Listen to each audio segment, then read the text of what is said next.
I'm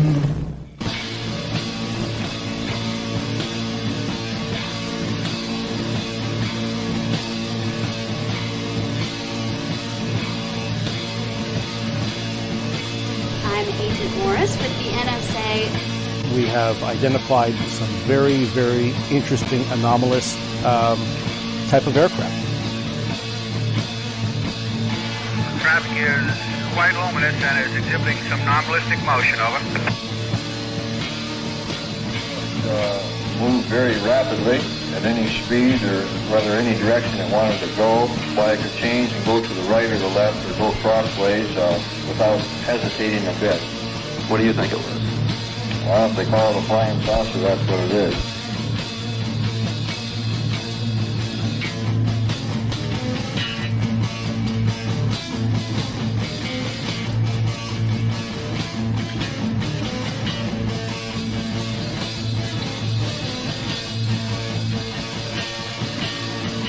EWA 517, do you want to report a UFO? Over. Negative. We don't want to report. Look, it wasn't my worst Wednesday night. Good evening, everybody. This is Smiles Lewis. Thank you for joining me. This is our weekly live news roundup for the 501c3 Scientific Anomaly Institute, headquartered here in Austin, Texas. I'm so glad that you've joined us. It's going to be an interesting news roundup episode. That's always what it is.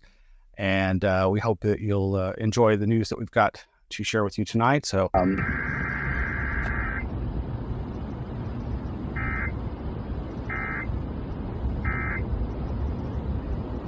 This west of the capital area emergency alert system, we are testing equipment that can quickly warn you during emergencies. If this had been an actual emergency, an official message would have followed the alert tone and McConaughey wouldn't still be talking. This concludes this test of the capital area emergency alert system.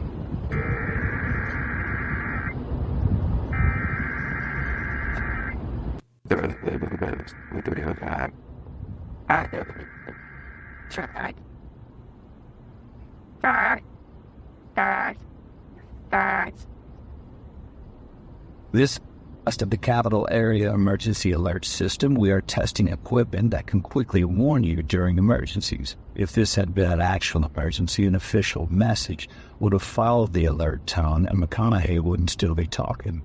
This concludes this test of the capital area emergency alert system. Ladies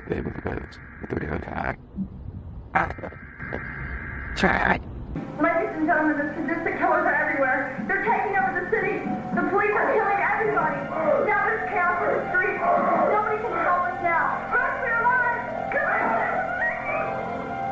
Oh, yeah, it's Krishna. It's an invasion. whoa, what the heck was all that about? What was that all about? I'm so confused.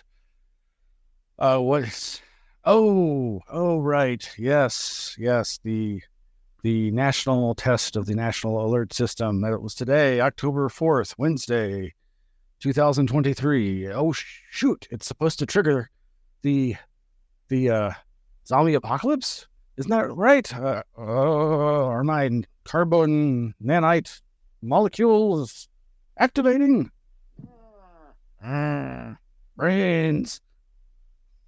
Okay, sorry. So welcome to the show. Again, this is the 501c3 nonprofit weekly news roundup of the Anomaly Archives. You can go to our website, anomalyarchives.org, and you can find links to all of our past weekly Anomaly-NOW news shows, as well as past events. Our YouTube channel that has all our content. I finally got our podcast, the audio version, which you can find links to all the different versions, all the podcatchers that carry it. We are now finally in the iTunes podcast directory, as well as the Amazon audio directory, and so many others. If you just go to the directory on the Anomaly Archives website, you'll find the links to all the different ways you can listen to past episodes. You can watch the video version, which is, of course, the original version, and then there are the audio versions. And over at the website, you'll find all kinds of links to our past email newsletters and information about our collection of over 7,000 books and thousands of magazines. Oh, and we finally have a P.O. Box. You can mail us your letters or donations. Those can be sent to Anomaly Archives, P.O. Box 152252. That's P.O. Box 152252, Austin, Texas 78714. We also have a phone number that you can leave voicemail at. That's 512-842-9046. And, of course, you can send email to contact@anomalyarchives.org if you want to reach out and get in touch with us, which people do. And we try to hook them up if they're asking for items of interest from our collection. We do the best we can. Sometimes we can help them out, and it's always a pleasure to help out researchers or just interested truth seekers. So, meanwhile, you can find the link to our Flipboard news aggregator site page where there are just a ton of news links. Hey, new study finds mammals, including cats, can glow in the dark. Luminescent cats? What?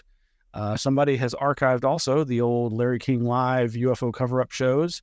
Well, the first one from way back in 1988, as well as the then newer one, circa 1994.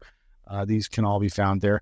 There's just so much great stuff. But so what's the zombie apocalypse about? Well, I've mentioned before this QAnon Anonymous podcast. Well, they've got the lowdown in their latest episode, number 249, 5G zombie apocalypse. This isn't anything new. If you've been following the QAnon stuff from back, and I wasn't and don't, but inevitably you heard the idea expressed that there was some kind of nanites or something about 5G, and it's in the particles in the vaccines, and all these kinds of sci-fi ideas that are going to trigger some kind of mind control apocalypse. I certainly am no stranger to crazy ideas about extrapolations from all the things we know that the government has done, the military-industrial complex has done, and the intelligence entertainment complex has done in terms of psychological warfare, mind control research, and that sort of thing. But I'm not really worried about this one.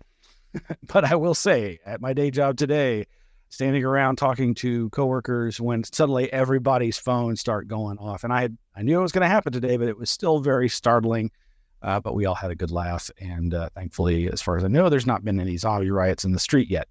Anyway, this QAnon show, as I've said, I like them. I do think they do some good work documenting some of these wilder ideas, while at the same time, I don't particularly like their derisive approach to these things. So moving right along. Hey, what else is today? Today is also John Mack's birthday, or it was. I guess it still is.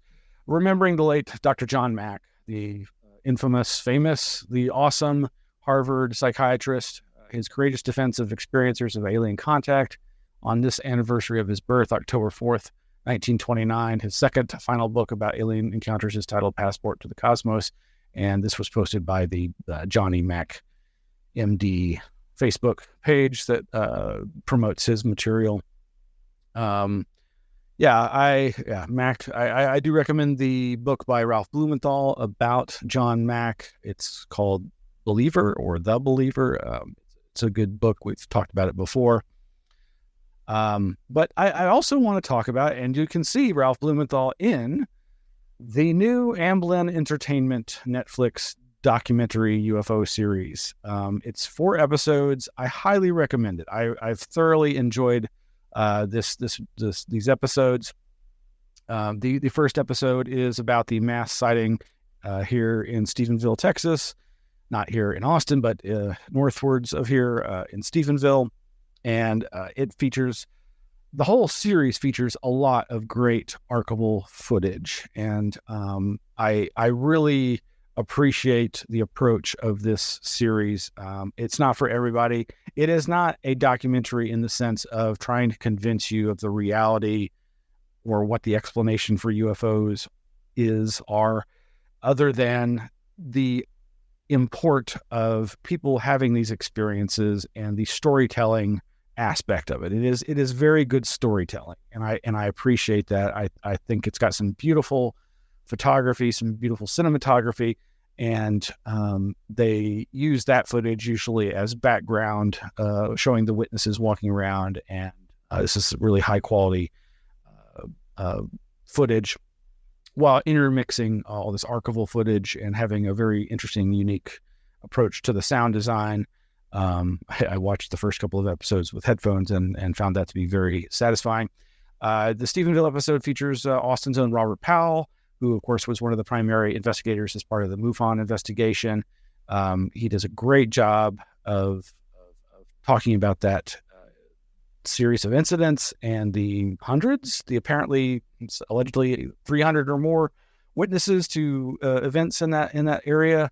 I think that's really an exaggeration, but it's no doubt that there are a lot of people who've had sightings there and had sightings during that flat period. But I think that 300 expands beyond that time period. But the first one's very good. The second one is about the Ariel Ruwa, Zimbabwe mass school sighting, the school children sighting, which of course there's been the recent documentary. Oh yes, and of course there has to be footage. They do show the Navy footage. They just had to, of course, put it into the series, but it didn't seem gratuitous to me, nor did it really seem to focus on that at all, which I really appreciated.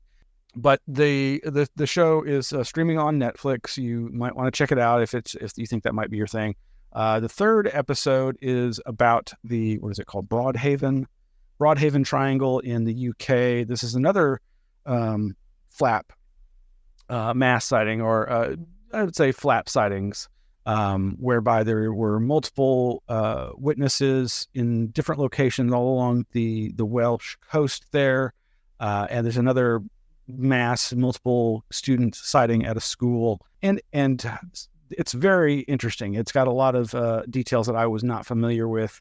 I will say that with the jumping back to the Ariel school incident, there has, of course, been some controversy. I know folks have probably seen the recent last couple of years documentary called Ariel Phenomenon, which I'm rewatching right now for comparison, because there's definitely some interesting things in this Encounters Amblin-Entertainment series, whereby they mostly are showing people who believe that they've had some extraordinary experience, but one of the kids has apparently recanted and is now claiming that he instigated the whole thing, and he actually is in the previous Ariel Phenomenon documentary before he changed his perspective 180 degrees.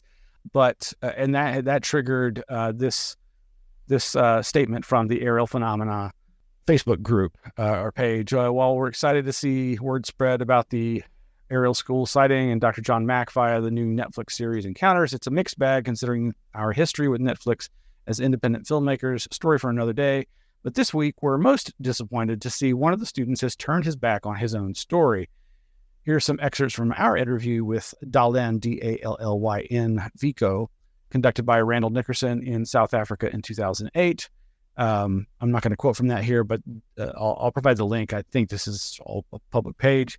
I believe there's also some rumblings that there is some very much concern and possible legal action being taken or threatened by the producers of this previous documentary. I'm not going to repeat what I've heard. It's just word of mouth at this point, but I have no doubt that it could be true. What I also did not realize was I watched the credits. I felt compelled to watch the credits of the Encounters series, and sure enough, at the very end, there is a special thanks featuring Hussein Alagrami, Greg Bishop, my good friend, Sebastiano De Filippi, Stephen Finlay, Chris Fowler, David Halperin, Jose Herrera, Jeffrey Kreipel of Rice University. That's right. They also thank David Metcalf, Rice University Archives of the Impossible, Massimo Teodorani, Jacques Vallée, and on and on. And I've been made aware that I believe in 2022, when I was at the opening of the Rice Archives, the production crew were there and were very much interacting with all the participants of that conference. And I really think it had a positive effect on this series in terms of, again, making it more about the storytelling and the import of the effects on people and thus the effects on our society and culture of this phenomena, as opposed to, is there radar data, which they do touch on? Is there, any other physical evidence? Is there electronic instrumentation recording these events? So again, highly recommend it. The third episode, as I say, is the Broadhaven Triangle UK incident. Again, lots of good stuff in that.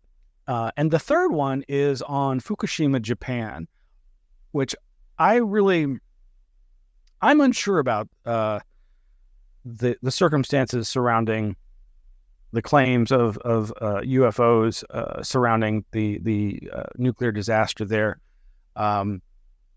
I've seen some other, I think it's a Vice documentary, the mini doc, that talks about the UFO museum that's there. I may be conflating two different locations, but again, there does seem to be agenda. And again, I'm hearing word from others that some of the participants felt there was a real push to make the experts say what the producers wanted them to say, which basically was what is presented, is that there is that nuclear connection to UFO phenomena, that UFOs seem to be attracted to nuclear weapons sites, nuclear testing facilities, and nuclear power plants.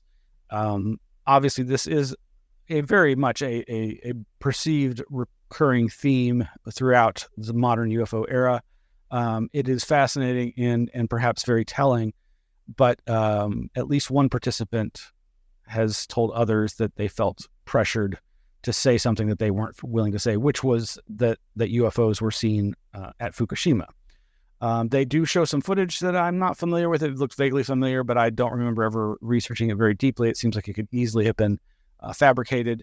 But here again, the show did incorporate not really a naysayer, but somebody who was providing an alternate perspective. And that was a gentleman who had taken it upon himself to go into these radioactive zones and looking for survivors or helping people early on. And they show lots of footage of him walking around, but he keeps talking about seeing balls of light out in the ocean, as well as above cars that they believe people had died in.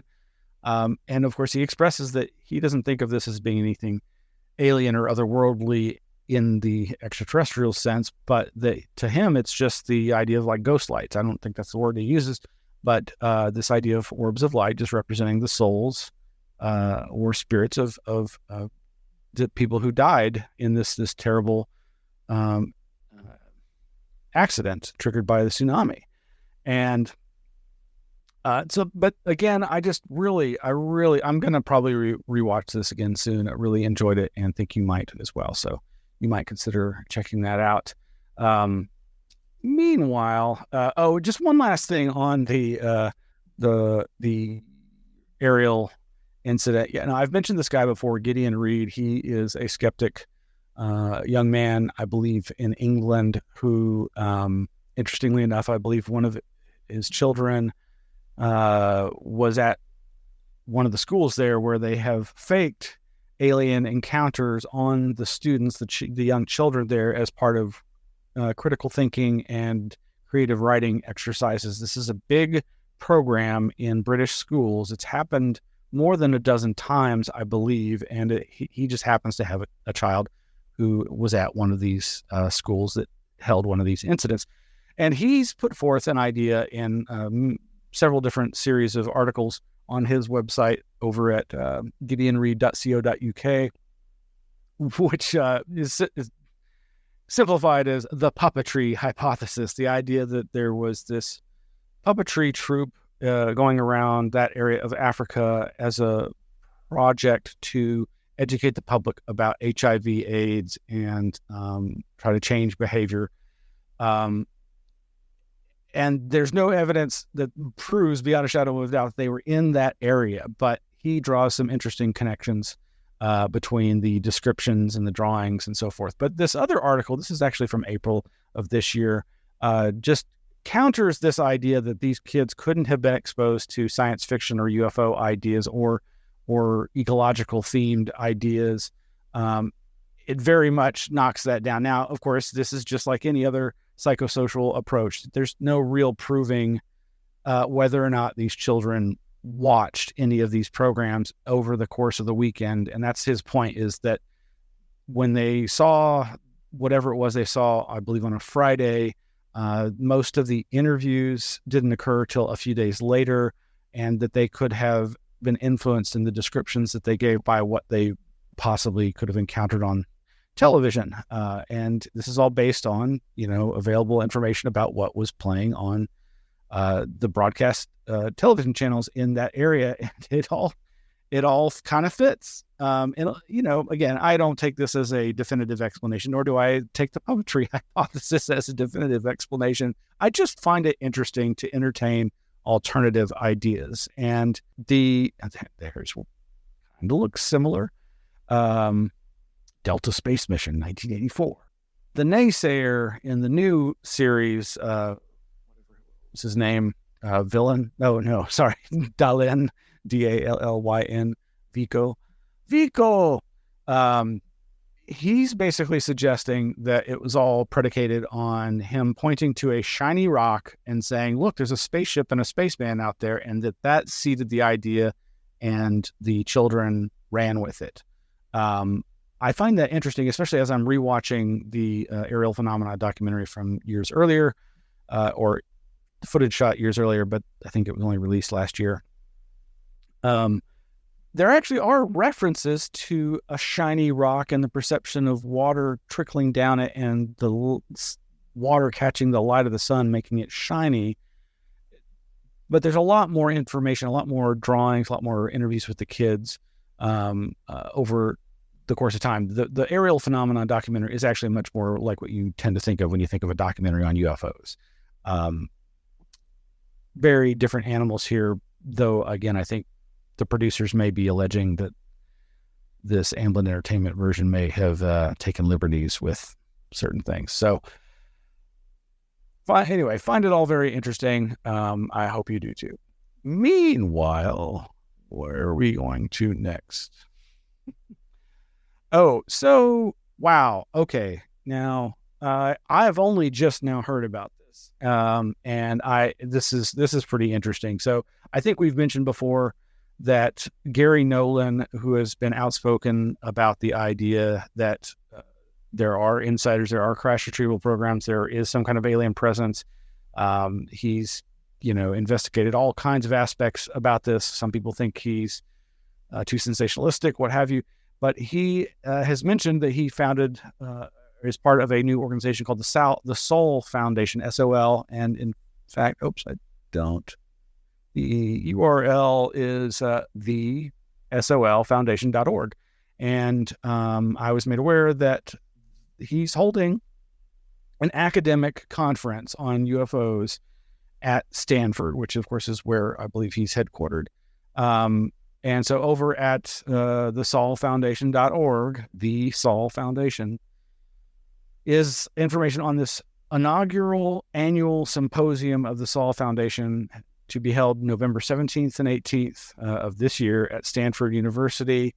I believe it's going to feature all academics and don't know what all. So we've got organizers, Dr. Gary Nolan, Dr. Peter Skafish.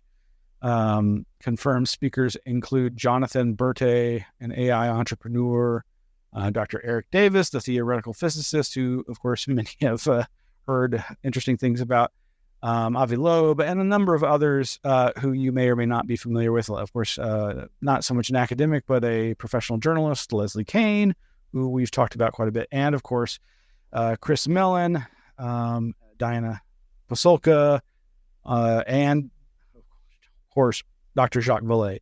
I suspect this is going to be hard to get into, but there is an application form there, and it says video of the event will be made available at a later date. Very, very interested in hearing more about this, and gosh, it would be great to be there, don't you think? So let's plan a trip to Stanford University in November. Meanwhile, there is an excellent article I highly recommend over at the Scientific American website. This is written by my acquaintance Greg Gideon. He's the historian who is has put the final touches on his new UFO history book that's going to be coming out next year. And I'm really excited to read that. But he's been writing some good opinion pieces, and this he co-wrote with a fellow named Christian Peters that came out a couple of days ago. And it's time to hear from social scientists about UFOs. Whether or not UFOs exist, we need to pay attention to how they are influencing our politics and culture. And I couldn't stress that more than he does here.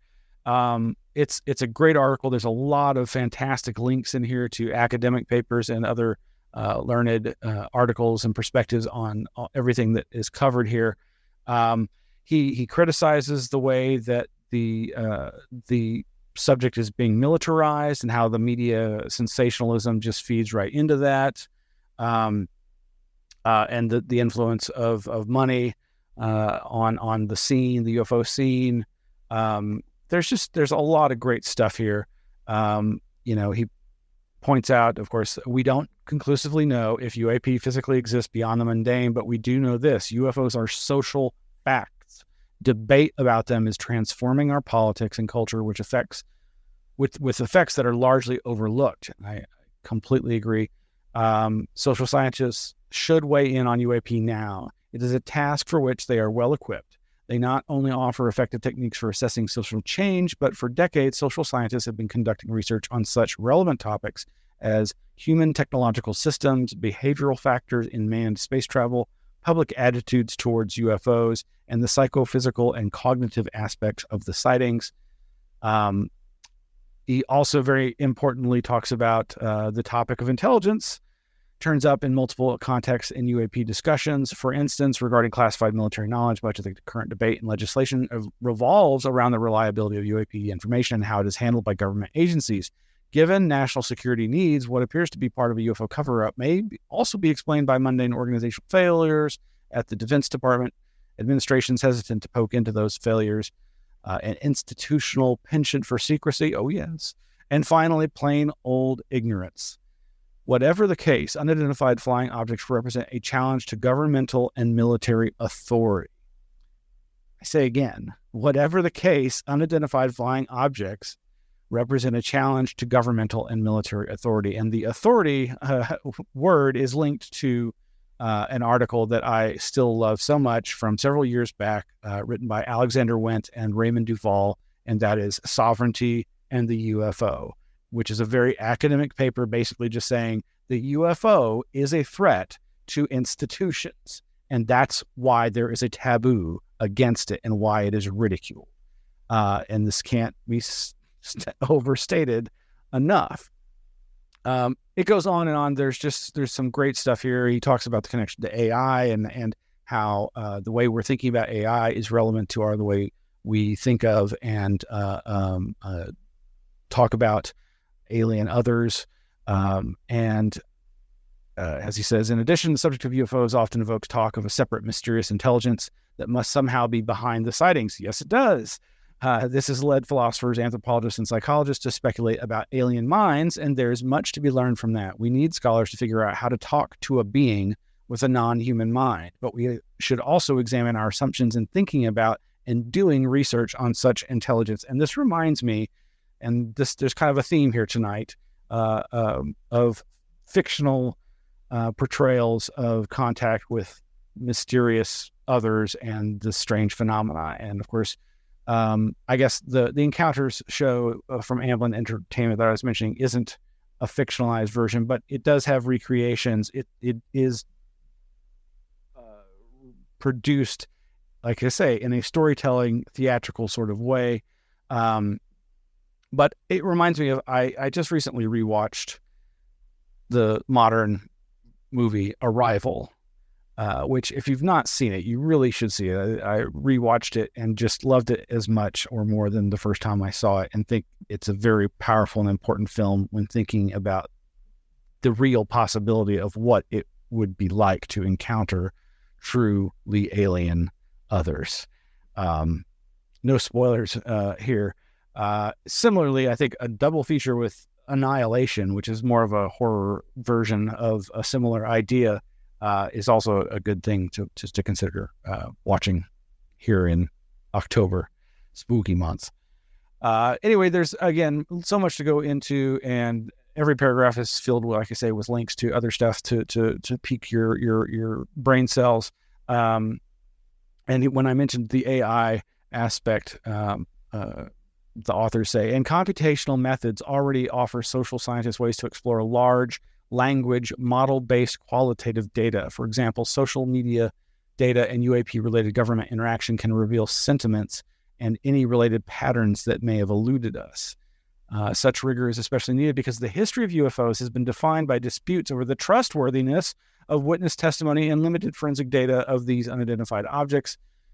But he also goes on to the lack of trust in these very government and military institutions, and how that's, of course, as we all know, at an all-time high.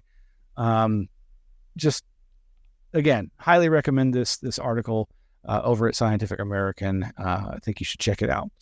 Changing lanes here pretty dramatically, veering over and keeping to the fictional accounts. Jeff is here. Jeff is back. Nandor Fedor and the Talking Mongoose. I finally watched this new movie that's about the Talking Mongoose story, but it's not Jeff's story. This is Nandor Fedor's, the parapsychologist story. And of course, he's played by Simon Pegg. There's other great actors and actresses in this, including Minnie Driver, Christopher Lloyd. And so for those of you who don't know, the Talking Mongoose story, this is one of the weirdest paranormal stories ever. And I've always been a fan, even though there wasn't much to dive into, to learn about, just little snippets here and there. But a few years back, I read this book, Jeff, The Strange Tale of an Extra Special Talking Mongoose by Christopher Yosef, published by Strange Attractor Press. I'll try to put the links in the show notes to this huge book, very exhaustive, very exhausting, not the easiest read, but the story is just so fantastic and fantastical. But yes, the Nandor Fedor and the Talking Mongoose movie, very entertaining. And it kind of, again, spoiler alerts here, I will say a little bit. It is not about Jeff per se, and it is about storytelling and the meaning that we as humans get out of these stories. And I found it very entertaining. And my wife and I saw it. We're both big Jeff fans. Way back from reading passages of that Jeff book, as well as articles from 14 Times to each other about Jeff, the Talking Mongoose. It's just crazy. It's basically a poltergeist-like haunting case that also the whole time you're like, this has got to be just this is a grift, right? But where was the money? Where was the fame or whatever it was they were looking for? But it also evokes this idea of egregores and tulpas, and the idea that somehow we can make physical thought forms, including those of talking mongooses. Anyway, that's available to stream. It is actually in theaters. I probably should have seen it in the theater, but I didn't. Sorry. Well, we're getting close to the end here, but I did want to, last week, of course, we reported on the passing of our friend, parapolitical researcher Ken Thomas. Miguel Romero, Red Pill Junkie, has done his own farewell to Ken. Of course, Miguel was amongst all of us paramaniacs in New Orleans in 2018 when we got to interact with Ken there in New Orleans. And we will have the link to this in the show notes. Definitely check it out. Also, we had, of course, mentioned the passing of Carol Rainey, former wife and documentarian, who spent a good portion of her life with her then husband, Bud Hopkins, at the height of the abduction phenomena, mania craze. And she ended up having some very critical things to say about him and that field that are linked to in this latest newsletter. from David Halperin. David Halperin, of course, is very much a skeptic. He grew up believing or being very, very interested in this, but he's a, I believe, religious studies professor who has more or less come away from the UFO phenomena. Again, seeing the import in the mythic reality, the social reality, the effects on people's beliefs and thus their behaviors and thus culture and politics. But he was noting the passing of Carol Rainey. And as he says, you don't know Carol Rainey, married to abduction researcher Bud Hopkins. She was at the heart of the alien abduction scene of the 1990s, a detached, increasingly discontented, and always brilliantly perceptive observer. Here's a few places to make her acquaintance and to see the people and the events through her eyes. There is a 2-part excerpt from the book she was writing about her experiences that sadly may never see the light of day. I really hope her family manages to get it into the hands of somebody to get it published. That may be difficult, but there's a quote here. As I write this unfinished memoir, poking at the past a little every day, it is extraordinarily difficult to tell you or to understand myself what happened to me inside that chaotic, exciting, almost cultish environment for well over a decade. This is from The Singer's Hybrid Daughter excerpts, parts 1 and 2, over at Jet Brewer's The UFO Trail. And there's some great pictures of her as a young woman with her cameras as a documentarian. And of course, this kind of goes back to the references to John Mack. Of course, Mack had, among the controversies surrounding him was a woman who accused him of being too easily duped, and because she was able to dupe him by faking her hypnosis sessions. Anyway, there's some other interesting links here, including the UFO and the Pink Triangle. I think this is a blog post by David Halperin about the Tujunga Canyon abductees and the fact that they were all or mostly lesbians. Some I'm sure controversial things there. But because I've mentioned that, I will also mention Professor Wham's re-exploration of that book, the Tujunga Canyon Contacts, in a video and article that she posted over at her Professor Wham website and blog. Lastly, I mentioned some time back this article called Orbs of Intuition, quote, plasma may behave as a highly cooperative structure. This is over at tinyklaus.com. That's tinyklaus.com. And it's Orbs of Intuition. Finally got around to reading this. I knew it was going to be a pretty cool deep dive, but I really, this writer's take here is just fantastic, phenomenal. He touches on so many parts of the ideas that I and others have been kicking around for a long time. But it gets into some pretty cool, detailed areas. It quotes Massimo Teodrani. It talks about Paul Devereaux, the Earthlights researcher. But it also uses a lot of real interesting breaking scientific frontier science, physics kind of information. And this idea of can plasmas be conscious?